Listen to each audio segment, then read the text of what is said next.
Driving Mount Panorama at any time is special, but for Irwin Racing's Lee Holdsworth and Craig Baird, doing it at the wheel of a full replica of the 1963 winning Ford Cortina Mark I GT of Bob Jane and Harry Firth was a real eye-opener.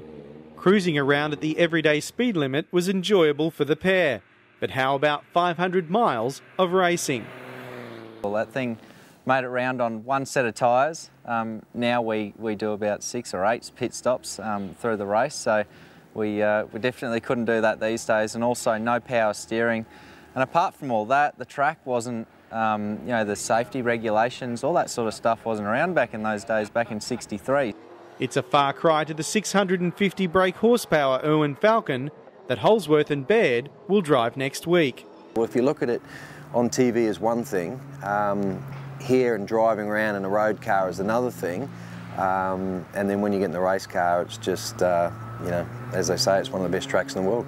So just what would it be like if Holdsworth and Baird were transported back to 1963? It could be something like this. Mount Panorama is the most formidable racing circuit in all of Australia, and Lee Holdsworth is one driver ready for the challenge that lies ahead.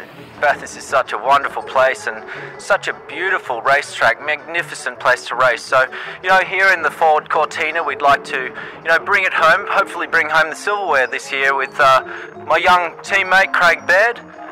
You know, if we win this race, obviously it's a feather in our cap and would be absolutely splendid. For Craig Baird, a trip across the Tasman Sea will be all worth it if he wins the big race. Yes, I have. I've travelled a long way from New Zealand, and you know, this race is certainly one of the most gruelling events on the motorsport calendar for us. But you know, paired up with Leroy in the Cortina, just magnificent. Can't wait for the start of the motor race. The modern-day heroes of Bathurst will arrive from Tuesday.